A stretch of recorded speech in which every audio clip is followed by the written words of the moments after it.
Assalamualaikum warahmatullahi wabarakatuh. Bagaimana kabar anak-anakku hari ini? Semoga kita senantiasa diberi kesehatan dan kesempatan oleh Allah Subhanahu wa taala sehingga kita bisa tetap beribadah kepadanya. Sebelum kita memulai pembelajaran, alangkah lebih baiknya kita menata niat terlebih dahulu. Karena seperti penjelasan Rasulullah SAW bahwasanya innamal a'malu binniyat wa innama likulli imri'im ma nawa, yang artinya sahnya segala amal perbuatan itu hanya dengan adanya niat, dan sesungguhnya bagi setiap orang itu hanya mendapatkan apa yang diniatinya. Jadi sebelum kita memulai pembelajaran, kita tata niat terlebih dahulu untuk memperoleh ridha Allah Subhanahu wa taala dan menghilangkan kebodohan, dan untuk bisa mengamalkan apa yang sudah kita pelajari. Kita awali pembelajaran pada pagi hari ini dengan membaca doa sebelum memulai pembelajaran, dengan harapan semoga pelaksanaan pembelajaran pada pagi hari ini berjalan dengan lancar dan penuh dengan keberkahan. Berdoa mulai. Bismillahirrahmanirrahim. Raditu billahi rabba wa bil islami dina wa bi Muhammadin nabiyya wa rasula. Rabbi zidna ilman nafi'a warzuqna fahman wasi'a. Rabbi israh li sadri wa yassir li amri wahlul 'uqdatam min lisani yafqahu qawli bi rahmatika ya arhamar rahimin. Doa selesai.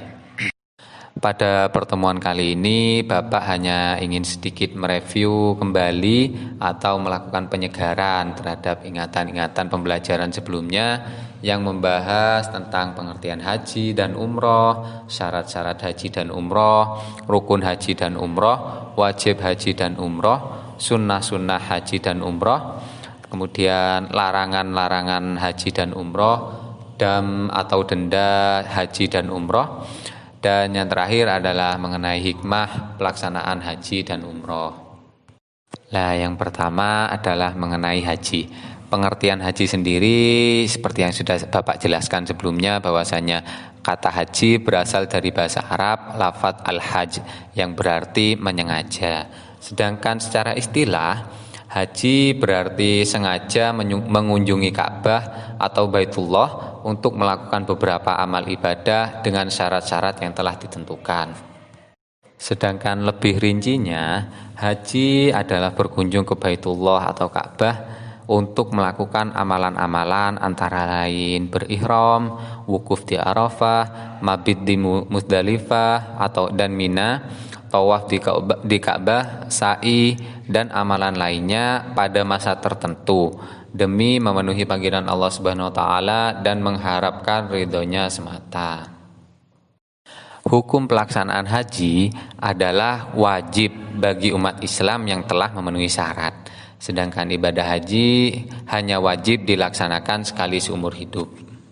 Sebagaimana firman Allah Subhanahu wa taala dalam Quran surat Al-Imran surat ketiga ayat ke-97 yang berbunyi, A'udzubillahi minasyaitonirrajim. Bismillahirrahmanirrahim. Fihi ayatum bayyinatum maqamu Ibrahim wa man dakhalahu kana amina walillahi 'alan nasi hajjul baiti man istata'a ilaihi sabila wa man kafara fa innallaha ghaniyyun 'anil 'alamin. Shadaqallahul azim. Artinya padanya terdapat tanda-tanda yang nyata. Di antaranya adalah maqam Ibrahim. Barang siapa memasukinya menjadi amanlah dia. Mengerjakan haji adalah kewajiban bagi manusia terhadap Allah, yaitu bagi orang yang sanggup mengadakan perjalanan ke Baitullah. Barang siapa mengingkari kewajiban haji, maka sesungguhnya Allah Maha Kaya, tidak memerlukan sesuatu dari semesta alam. Jadi sudah jelas bahwasanya Allah memerintahkan dan perintah tersebut bersifat wajib bagi umat Islam yang sudah memenuhi syarat. Tata cara pelaksanaan haji dibagi menjadi 3. Yang pertama adalah ifrad, yang kedua adalah tamattu, yang ketiga adalah qiran. Pelaksanaan haji secara ifrad berarti seseorang melaksanakan haji saja tanpa melaksanakan umroh, atau seseorang melaksanakan haji terlebih dahulu baru ketika selesai orang tersebut melanjutkan dengan melaksanakan umroh. Artinya pelaksanaan haji dan umroh dipisah dan tidak dijadikan satu.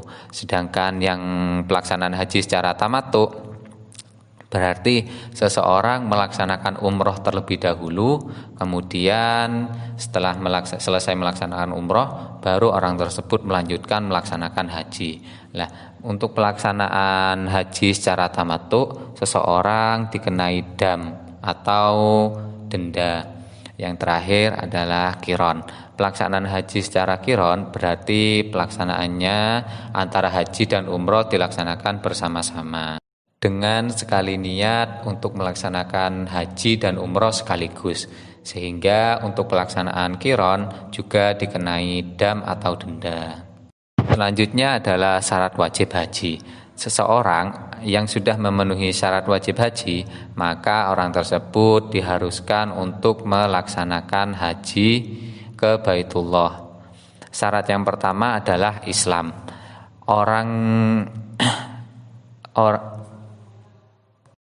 Haji merupakan sebuah kewajiban yang diperintahkan oleh Allah Subhanahu wa taala hanya bagi orang Islam saja, sehingga orang non muslim tidak diwajibkan untuk melaksanakan haji. Dan yang kedua adalah baligh. Artinya sudah cukup umur dan cukup matang pikirannya. Nah, orang yang sudah baligh itu diwajibkan untuk melaksanakan haji. Sedangkan anak kecil yang masih belum cukup umur dan belum matang pikirannya tidak diwajibkan untuk melaksanakan haji. Yang selanjutnya adalah berakal sehat. Artinya orang yang tidak waras atau gila tidak diwajibkan melaksanakan haji. Sedangkan orang yang memiliki pemikiran sehat itu diwajibkan untuk melaksanakan haji. Yang selanjutnya adalah merdeka. Artinya orang yang menjadi budak atau hamba sahaya itu tidak diwajibkan untuk melaksanakan haji. Sehingga orang yang merdeka pada zaman sekarang sudah tidak ada budak dan semua orang sudah merdeka. Sehingga semua orang memiliki kewajiban untuk melaksanakan haji. Dan yang terakhir adalah mampu. Mampu di sini tidak hanya dari segi ekonomi saja, tapi mampu dari segi fisik, baik dari segi jasmani maupun rohani, baik dari segi materi berupa kemampuan uang, harta, dan lain sebagainya. Dan yang terakhir adalah dari segi keamanan. Artinya aman dalam melaksanakan perjalanan haji, aman bagi keluarga yang ditinggal, dan tidak terhalang. Seperti tidak terhalang maksudnya adalah kita tidak memiliki yang menyebabkan kita tidak bisa melaksanakan haji, seperti sakit dan lain sebagainya. Yang selanjutnya adalah rukun haji. Rukun haji berarti serangkaian kegiatan yang apabila salah satunya tidak dikerjakan, maka hajinya tidak sah dan tidak bisa digantikan dengan dam atau denda. Sehingga apabila salah satu rukun haji tidak dilaksanakan, maka orang tersebut wajib mengulang hajinya. Rukun haji yang pertama adalah ihram. Berihram berarti secara istilah berarti mengharamkan. Artinya seseorang yang sudah memakai kain ihram merupakan sebuah tanda bahwasanya ia sudah masuk ke dalam ketentuan di mana ia dilarang melakukan beberapa larangan selama pelaksanaan haji atau umroh. Sehingga ihram merupakan suatu tanda di mana orang tersebut berniat untuk melaksanakan haji dan dengannya orang tersebut dikenai ketentuan untuk tidak melanggar larangan-larangan haji. Kemudian yang kedua adalah wukuf. Wukuf berarti berhenti. Wukuf berarti berhenti di Arafah. Wukuf di Arafah berarti berhenti di Arafah dalam keadaan berihram. dalam waktu antara tergelincirnya matahari pada tanggal 9 Zulhijjah sampai dengan terbitnya fajar pada tanggal 10 Zulhijjah. Sehingga seorang jamaah haji diharuskan untuk berdiam diri selama kurang lebih 1 hari di Arafah untuk melaksanakan salah satu rukun haji. Yang selanjutnya adalah tawaf. Tawaf secara bahasa berarti mengelilingi, sedangkan secara istilah berarti mengelilingi Baitullah sebanyak 7 kali dengan putaran berlawanan dengan arah jarum jam, di mana Ka'bah ada di sebelah kiri, dimulai dari Hajar Aswad dan berakhir pada Hajar Aswad juga. Yang selanjutnya adalah sa'i. Sa'i secara bahasa artinya berjalan atau berusaha. Secara istilah, sa'i berarti berjalan dari Bukit Sofa menuju Bukit Marwah bolak-balik sebanyak 7 kali, dimulai dari Sofa dan diakhiri dari Marwah. Sehingga perhitungan 7 kali putaran tersebut berarti dari Sofa ke Marwah 1, dari Marwah ke Sofa 2, begitu seterusnya sampai 7 kali. Kemudian syarat yang selanjutnya adalah, rukun haji yang selanjutnya adalah tahallul. Tahallul berarti bercukur. Pelaksanaan tahallul atau bercukur biasanya dilaksanakan setelah seluruh rukun haji selesai dilaksanakan. Nah, pelaksanaannya itu pada tanggal 10 Dzulhijjah. Dan tahallul ini biasanya untuk jamaah perempuan dicukur seperlunya saja. Sedangkan bagi jamaah laki-laki biasanya itu digundul. Dan rukun yang terakhir adalah tertib. Artinya mendahulukan yang dahulu dan mengakhirkan yang akhir. Sehingga pelaksanaan rukun haji tersebut tidak boleh dibalik-balik. Apabila pelaksanaan rukun-rukun haji tidak urut atau tidak tertib, maka pelaksanaan hajinya tidak sah, seperti itu. Yang selanjutnya adalah wajib haji. Wajib haji merupakan serangkaian kegiatan yang harus dikerjakan. Apabila salah satunya tidak dikerjakan, maka hajinya tetap sah, tapi harus digantikan dengan membayar dam atau menyembelih hewan. Nah, wajib haji yang pertama adalah ihram dari mikot. Ihram sendiri tadi kan sudah saya jelaskan bahwasannya ihram adalah niat melaksanakan haji. Dari mikot artinya, mikot adalah ketetapan pemakaian ihram. Nah, mikot ini dibagi menjadi 2. Yang pertama adalah mikot zamani, yang berarti ketetapan atau ketentuan masa pemakaian ihram, dan yang kedua adalah mikot makani atau ketentuan tempat pemakaian kain ihram. Wajib haji yang kedua adalah mabit atau bermalam di Musdalifah. Artinya bermalam di Musdalifah ini dilaksanakan pada tanggal 10 Dzulhijjah setelah jamaah haji melaksanakan wukuf di Arafah, dan hukumnya wajib. Yang selanjutnya adalah mabit atau bermalam di Mina. Nah, pelaksanaan mabit atau bermalam di Mina adalah pada tanggal 11 sampai 12 Dzulhijjah, kemudian dilanjutkan pada nafar awal, dan kemudian dilanjutkan pada tanggal 11 sampai 13 Dzulhijjah bagi nafar tani. Yang selanjutnya adalah melontar 3 jumroh, yaitu jumroh ula, jumlah wusta, dan jumroh aqobah. Yang selanjutnya adalah tawaf wada atau tawaf perpisahan yang dilaksanakan bagi seseorang yang akan meninggalkan Mekah. Dan wajib haji yang terakhir adalah tidak melakukan perbuatan yang dilarang atau diharamkan.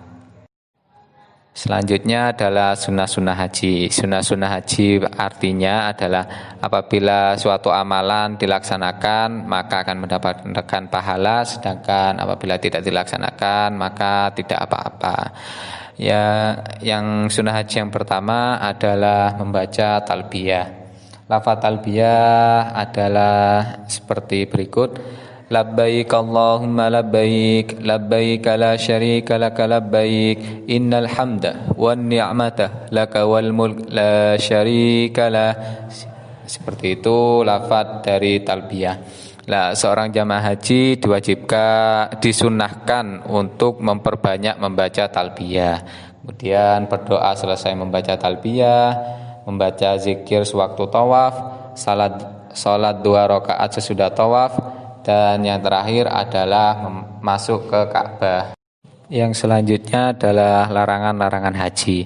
Larangan-larangan haji yang pertama bagi laki-laki adalah dilarang menutup kepala dan dilarang memakai pakaian yang berjahit. Sedangkan bagi perempuan adalah dilarang menutup muka dan dilarang menutup kedua telapak tangan. Sedangkan larangan bagi keduanya laki-laki dan perempuan, yang pertama adalah memakai wangi-wangian, menghilangkan rambut atau bulu badan yang lain, memotong kuku, mengakadkan nikah, baik menikahkan, menikah atau menjadi wali nikah, bersetubuh bagi suami istri, dan berburu atau membunuh binatang darat yang halal dimakan. Sehingga apabila larangan-larangan tersebut dilanggar, maka seseorang diwajibkan membayar dam atau denda. Dam sendiri dibagi menjadi 3, yaitu dam nusuk, dam isaah, dan dam kifarat. Selanjutnya adalah pembahasan mengenai umroh. Pengertian umroh sendiri secara bahasa berarti berkunjung. Sedangkan secara istilah, umroh berarti berkunjung ke Ka'bah dengan melaksanakan tawaf dan sa'i dalam waktu yang tidak ditentukan. Hukumnya adalah fardhu ain atas umat Islam sekali dalam seumur hidupnya. Sedangkan untuk pelaksanaan umroh setelah melaksanakan umroh yang pertama adalah sunnah, kecuali apabila ada nazar untuk melaksanakan umroh. Sehingga pelaksanaan umroh yang didasarkan oleh nazar adalah wajib. Syarat wajib umroh tidak jauh berbeda dengan syarat wajib haji. Yang pertama adalah Islam, yang kedua adalah baligh, yang ketiga adalah berakal, yang keempat adalah merdeka, yang terakhir adalah mampu. Sedangkan rukun umroh itu sedikit berbeda dengan haji, karena rukun umroh merupakan ringkasan dari pelaksanaan haji. Jadi rukun umroh yang pertama adalah melaksanakan ihram, yang kedua melakukan tawaf, yang ketiga melakukan sa'i, dan yang keempat melakukan tahallul, serta yang terakhir adalah tertib. Artinya harus mengurutkan seluruh rukun yang ada. Kemudian wajib umroh hanya ada 2. Yang pertama adalah ihram dari mikot, yang kedua adalah tidak melanggar larangan umroh. Dan kemudian sunnah-sunnah umroh tidak jauh berbeda dengan sunnah-sunnah haji, sunnah-sunnah pelaksanaan haji. Kemudian yang selanjutnya adalah hikmah pelaksanaan haji dan umroh. Hikmah pelaksanaan haji dan umroh yang pertama adalah menghapus dosa. Artinya seorang yang melaksanakan haji dan umroh akan diberi kesempatan untuk bertobat di sana, sehingga dosa-dosa yang dimiliki kepada Allah akan diampuni. Dan yang kedua adalah menyucikan jiwa. Seorang yang melaksanakan haji dan umroh diwajibkan untuk selalu berbaik sangka kepada Allah, sehingga dengan pembiasaan berbaik sangka tersebut jiwanya menjadi suci dan bersih. Yang selanjutnya adalah meningkatkan iman. Rukun haji merupakan salah satu rukun Islam yang apabila dilaksanakan berarti lengkap sudah keislaman seseorang. Sehingga pelaksanaan haji dan umroh merupakan suatu bentuk penepatan janji seseorang kepada Allah Subhanahu wa taala akan kerinduannya kepada Baitullah. Yang selanjutnya adalah mengingat perjuangan Rasulullah. Nah, dengan kita datang berkunjung ke Baitullah, melaksanakan umroh atau haji, kita jadi bisa melihat secara langsung bagaimana dan di mana Rasulullah melaksanakan perjuangan untuk menyebarkan Islam. Sehingga rasa cinta kita kepada Rasulullah SAW menjadi semakin meningkat. Kemudian melatih sifat sabar dan disiplin. Lah, seseorang yang melaksanakan haji dikenai kewajiban melaksanakan rukun-rukunnya dan wajib haji secara benar dan tepat sesuai dengan waktu yang sudah ditentukan dan ketetapan-ketetapan yang sudah ditentukan, sehingga kedisiplinan seseorang yang melaksanakan haji itu dilatih saat seseorang melaksanakan haji dan umroh. Dan yang selanjutnya adalah mensyukuri nikmat yang dimiliki. Salah satu nikmat terbesar yang dimiliki oleh seseorang adalah bisa melaksanakan haji, sehingga hal tersebut harus disyukuri karena tidak semua orang bisa dan diizinkan untuk melaksanakan haji. Selanjutnya adalah menciptakan rasa persatuan dan kesatuan. Jadi dengan adanya pelaksanaan haji, di mana seluruh jamaah haji yang berasal dari seluruh belahan dunia bersatu melaksanakan ibadah haji di tempat yang sama. Dengan adanya kegiatan haji dan umroh membuat kita bisa mengenal satu sama lain, kemudian mempererat tali persaudaraan. Tidak jauh berbeda dengan menciptakan rasa persatuan dan kesatuan. Dengan adanya pelaksanaan ibadah umroh dan haji, seseorang bisa saling mengenal satu sama lain yang berasal dari berbagai negara yang berbeda, berbagai adat yang berbeda, dan dari berbagai bahasa yang berbeda. Kemudian media untuk berdakwah. Dengan adanya seluruh manusia dari berbagai belahan dunia, sehingga pelaksanaan haji dan umroh menjadi tempat atau sarana yang bagus untuk melaksanakan dakwah. Kemudian lebih mengutamakan kepentingan agama daripada kepentingan pribadi. Seperti itu.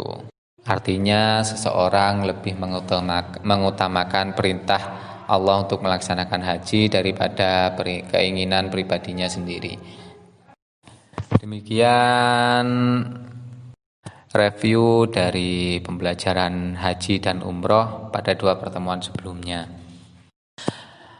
Apabila ada yang masih belum dipahami, bisa kita diskusikan lagi melalui grup WhatsApp atau bisa langsung menghubungi Bapak melalui WA. Untuk tugas minggu ini adalah Bapak minta kalian untuk bersilaturahmi kepada keluarga, sanak saudara atau tetangga yang pernah melaksanakan haji atau umroh, untuk kemudian diwawancarai dan bertanya mengenai haji atau umroh yang pernah dilaksanakan. Nah, poin yang harus ditanyakan adalah yang pertama, bagaimana pengalaman orang tersebut saat melakukan tawaf dan sa'i, apa saja yang harus dilakukan dan bagaimana ketentuannya. Terus yang kedua adalah pengalaman menarik apa yang pernah dialami oleh orang tersebut selama melaksanakan ibadah haji dan umroh. Ketentuan tugasnya, pelaksanaan wawancaranya di video. Setelah itu diupload di YouTube dan link video YouTube-nya dikirim melalui Google Form yang sebentar lagi akan Bapak kirim di grup. Untuk pengumpulan tugas, terakhir pengumpulan adalah tanggal 31 Oktober 2020. Artinya pelaksanaan tugas adalah 1 minggu lagi. Baiklah, Bapak akhiri pada pembelajaran pertemuan hari ini dengan membaca doa kafaratul majelis. Semoga apa yang kita dapatkan pada pertemuan kali ini bisa bermanfaat bagi kita semua dan berkah. Berdoa mulai. Bismillahirrahmanirrahim. Subhanakallahumma wa bihamdika asyhadu an la ilaha illa anta astaghfiruka wa atubu ilaik. Walhamdulillahi rabbil alamin. Akhirul kalam. Wassalamualaikum warahmatullahi wabarakatuh.